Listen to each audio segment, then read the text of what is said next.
Right now, a new social media group is reminding parents to be vigilant with photos of their kids, but it's the way they're doing it that parents don't like. And an explosion rocks a Nevada university, causing significant damage at one of its student dorms. Plus, caught on camera, what police are calling a mob-style shoplifting at a Wisconsin outlet mall.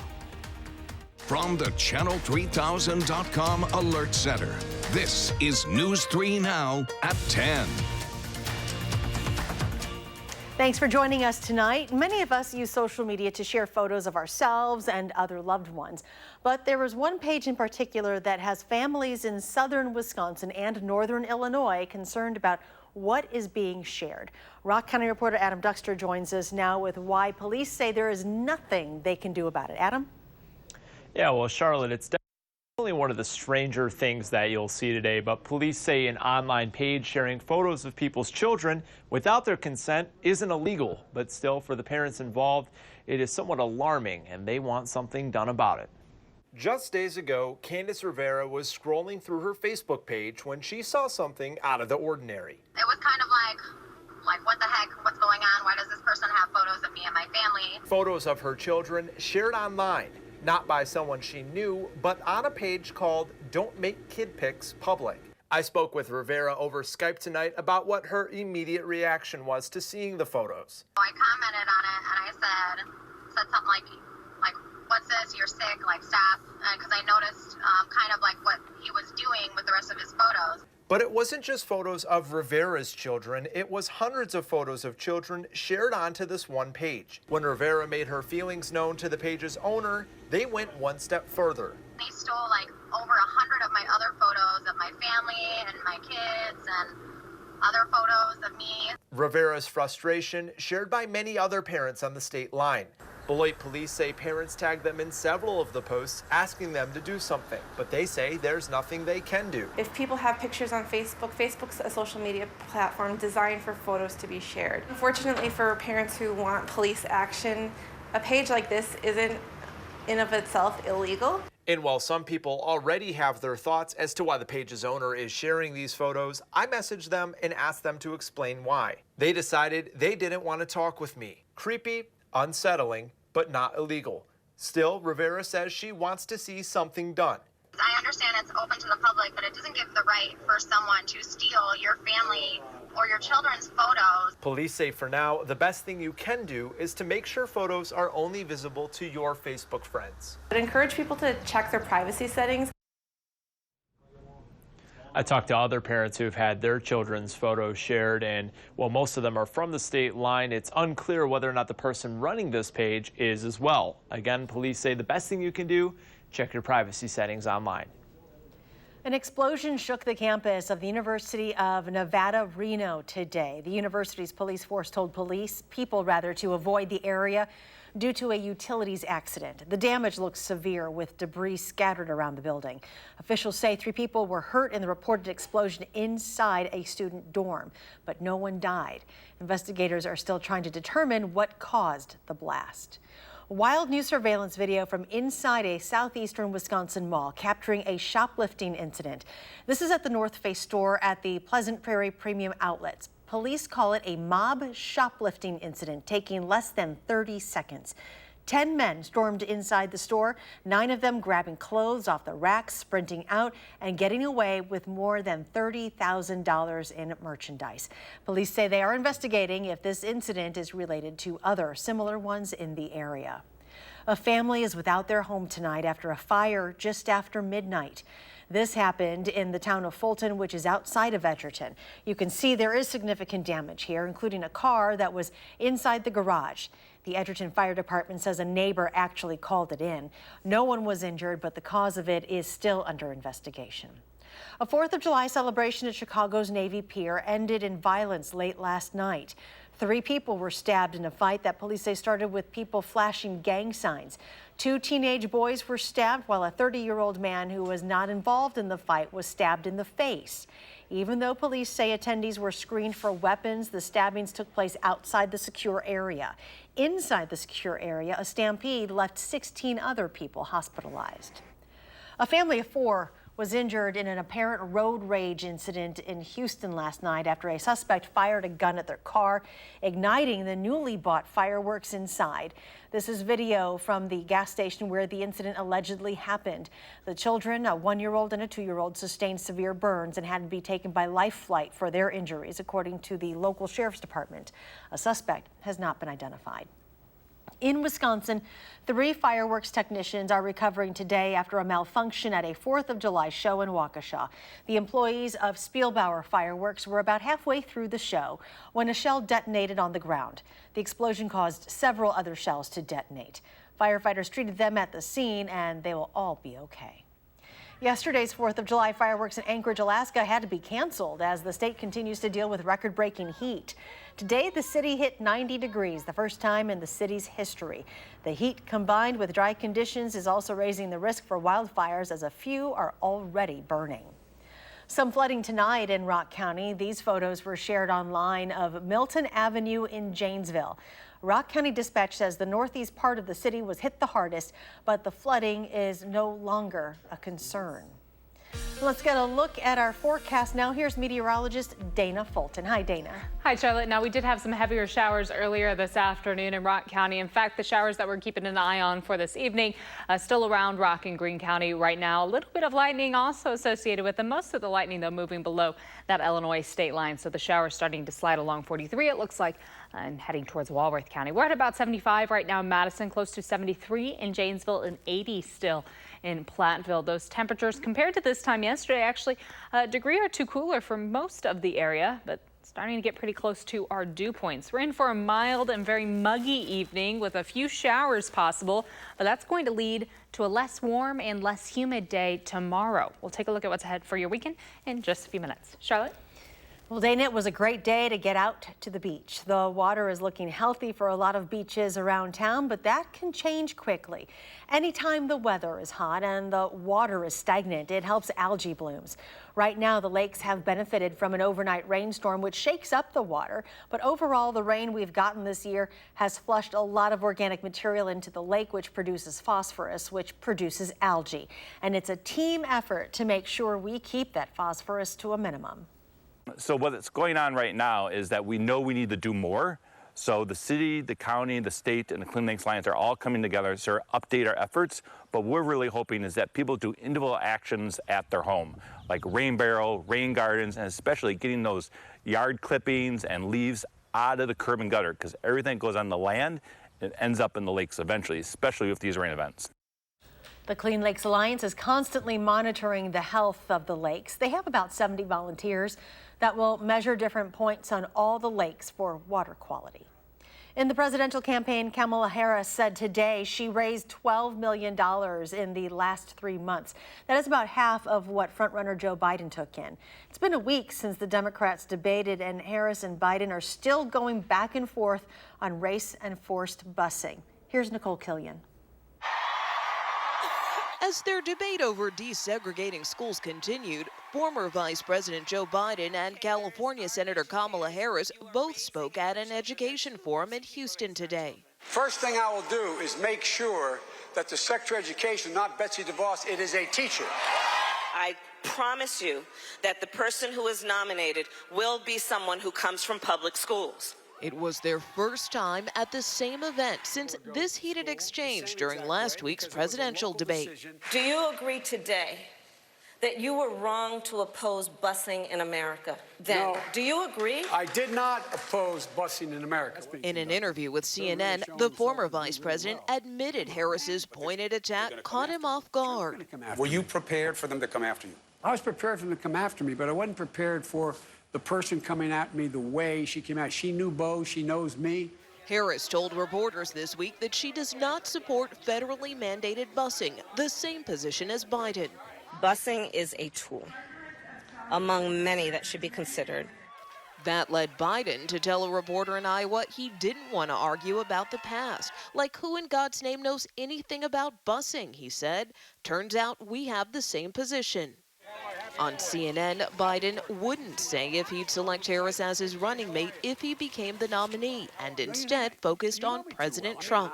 The idea that I'd be intimidated by Donald Trump, He's the bully that I knew my whole life. Before arriving at his Bedminster Golf Club this weekend, President Trump responded by saying, "I'm not a bully at all." And he attacked Biden on his foreign policy record, particularly NATO, saying the former vice president didn't have a clue. Nicole Killian, CBS News, Berkeley Heights, New Jersey. President Trump says his administration will soon begin deporting thousands of undocumented people living in 10 major cities after delaying the action last month. The announcement comes amid escalating tensions over the treatment of migrants detained at the border. Customs and Border Protection says it's launched an internal investigation into social media posts, allegedly by CBP employees, mocking migrant deaths and bashing Democrats. The president is blaming the overcrowding of facilities on congressional Democrats and wants lawmakers to deliver a comprehensive border security plan.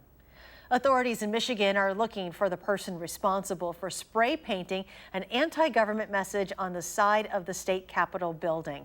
Police say someone painted "Stop ICE" on the 140-year-old building yesterday.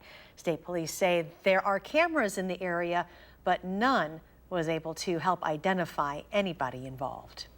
The crisis at the border continues to be a hot-button issue, but a Madison bookstore says it's taking matters into its own hands. All weekend long, 10% of a room of one's own book sales is being donated to an organization called WISC. It's based in Texas, and they do legal work for those who are detained at the border. This started as a small effort by this one bookstore to last just one day, but based on the amount of support they've gotten across the nation, they've extended it to last throughout the weekend. Right now, they have 114 bookstores teaming up with their efforts nationwide to donate a percentage of their sales this weekend to the cause. As of this morning, they've raised nearly $15,000. We're going to be raising a lot of money. You know, like our goal right now is between $50,000 and $75,000, and we think we're confident that we're going to reach that. And we're floored. We didn't think that this was not something we thought was possible. If you would like to donate without buying a book, you can also do that. We have a link to their website on ours, channel3000.com. Mary Burke announced today she is stepping down from her position on the Madison School Board. She has been a board member for the past 7 years. Today, she cited personal and professional commitments for the reason she is stepping down. The board will discuss the process of filling her seat at its meeting on Monday. Still ahead tonight, we'll see if this warm and muggy weather will stick around for the rest of the holiday weekend. Plus, why a revered satirical magazine started more than 60 years ago says it will be ending publication. Stay with us.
Welcome back. Investors received new employment numbers from the Labor Department today. 224,000 new jobs were created last month, which is better than expected. The unemployment rate actually went up 0.1% as more people started looking for work. It's now at 3.7%. Samsung is warning investors that its second quarter profit likely plunged 56% as the company continued to struggle with sluggish demand for memory chips and smartphones. The South Korean tech giant's profits have taken a beating over the past year. Mad magazine will soon halt publication. The revered satirical publication was founded in 1952 as a comic book. In 1955, it switched to a magazine format and became a cultural touchstone. According to a person familiar with the matter, the August issue will be the last one on newsstands. The source said after that, issues will be available only via comic book stores and subscriptions. The magazine will continue to publish its end-of-year special, books, and special collections. In royal baby news today, Archie Harrison Mountbatten Windsor, the newborn son of Prince Harry and Duchess Meghan of Sussex, will be christened in a small private ceremony at Windsor Castle tomorrow.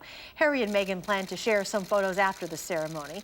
While royal christenings are typically private, they're usually preceded by a brief photo op as the parents, baby, and their guests arrive, especially if the Queen is present. Heavy rain is being blamed for creating a massive sinkhole in eastern Virginia. The state's Department of Transportation says the rain blew out a pipe under the road late last night. Everything above the pipe gave way, taking a car with it. No reports of any injuries, but the road will be closed for several days. And check this out. The world's first floating dairy farm is now a reality in the Netherlands. 32 cows have set up home on the 3-story high structure in Rotterdam. The farm processes the milk into dairy products while also collecting their manure. In addition to this, the farm also desalinates seawater and produces energy due to its solar panels. So much so, in fact, that most of its facilities are capable of operating unmanned. The farm offers one solution to the problem of feeding future generations as sea levels continue to rise, which is a problem in the Netherlands. Meteorologist Dana Fulton joins us now with a look at our holiday weekend forecast. It was a good day to be out on the water for some areas. If we look towards Janesville, we saw a few thunderstorms, but folks here in Madison, they could enjoy the sunshine. They lucked out. The cows lucked out too. Their yacht's nicer than mine, clearly. 87 the high for today, a little bit above average for both our afternoon high and our overnight low. We should have been closer to the lower 80s for afternoon highs.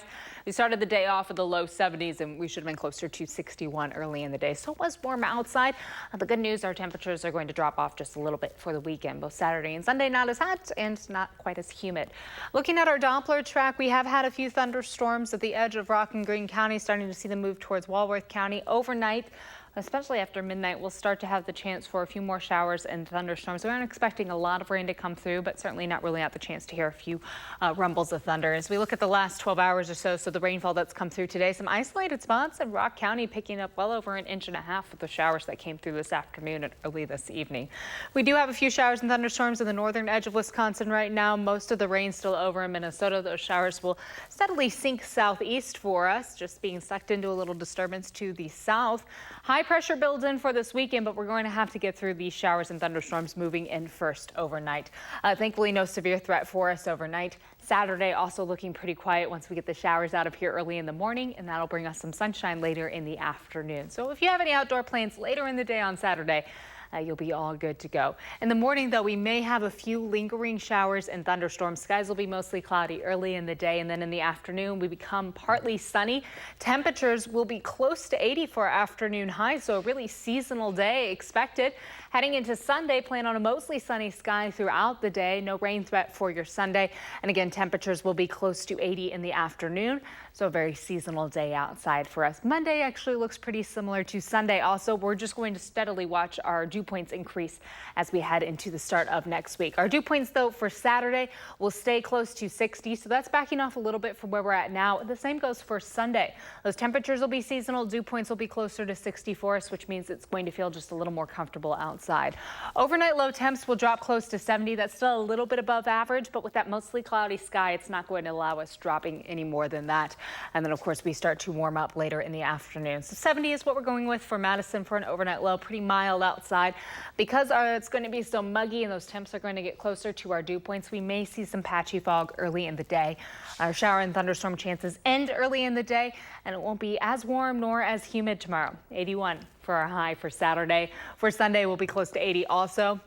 And then for the start of next week, plan on those temperatures picking up just a smidge. We'll be in the mid to low 80s to start off the week. Our next chance for showers will creep in late on Tuesday, overnight starting to develop a little more of a rain chance, and then we have scattered showers and thunderstorms in the forecast for Wednesday. But we get to back off a little bit on temperatures, and of course that humidity pulling away a little bit, that means good news for your Saturday and Sunday afternoons with the sunshine. It should be a very nice summer weekend for us. If we can back away from the humidity and the rain. And the rain. Right? Yes, yes. If we can hold on. Thankfully, it's not a massive rain opportunity for us, just a few showers and thunderstorms coming through, again, really between midnight and about 10 o'clock tomorrow morning. All right. Thank you very much. The Brewers finally find some offense in Pittsburgh, but will it be enough? That story's coming up next in sports.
You know, the Brewers hadn't scored in 23 straight innings going into their game at Pittsburgh tonight. And while they waited to score runs, Lorenzo Cain continues to prevent runs. Watch this. Bases loaded for the Pirates. Adam Frazier hits the daylights out of it to center, but Cain tracks it down, makes the catch, probably saved 3 runs.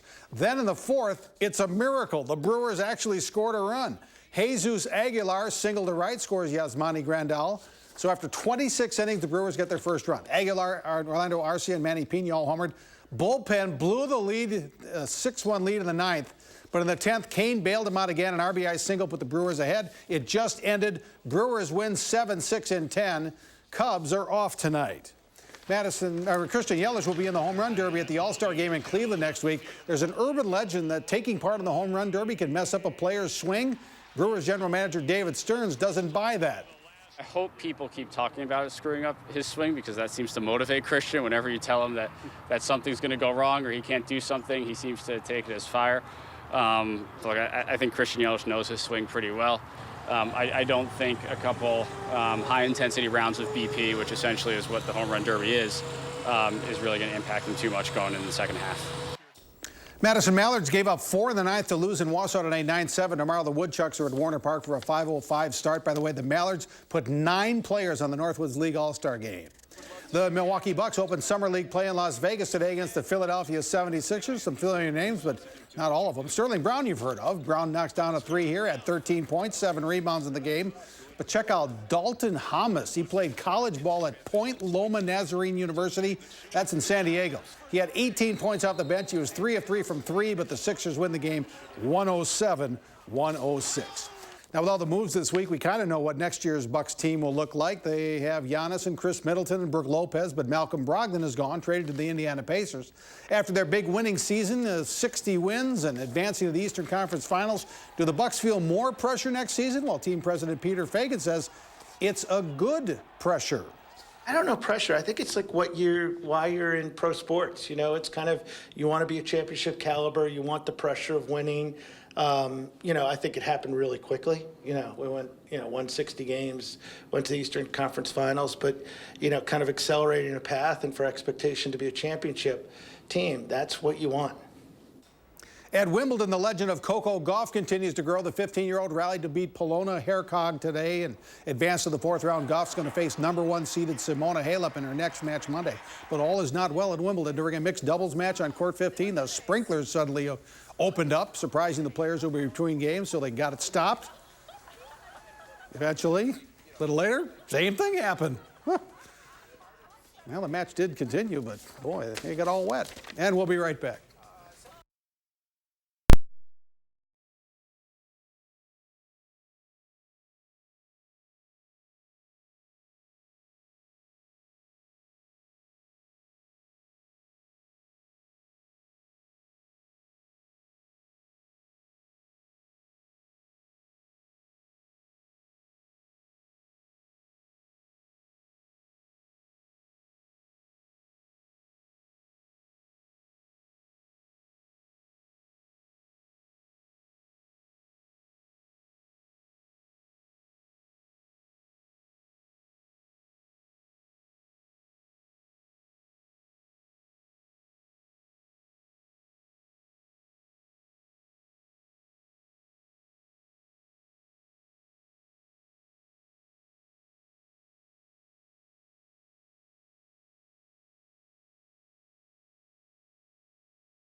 Dana joins us Sorry. with the final check. Those commercials should be longer, shouldn't I they? know. We're talking about 4th of July hot dogs. Yeah. It's true. It's true. Hopefully you're able to enjoy the 4th of July. If not, this weekend does look pretty good. It's not going to be as humid and thankfully not as warm.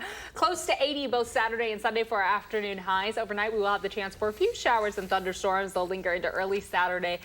But by the time we're in the afternoon, we start to get mostly sunny skies. It should be really pleasant later in the day. Heading into next week, we'll see a little bit of a warm up. Temperatures will be in the mid to low 80s for our afternoon highs, but we'll stay dry for Monday and most of Tuesday. And next rain chance doesn't come in until late Tuesday night. So hooray for the weekend and hooray for no humidity. All right. Thank you for joining us. Do something good.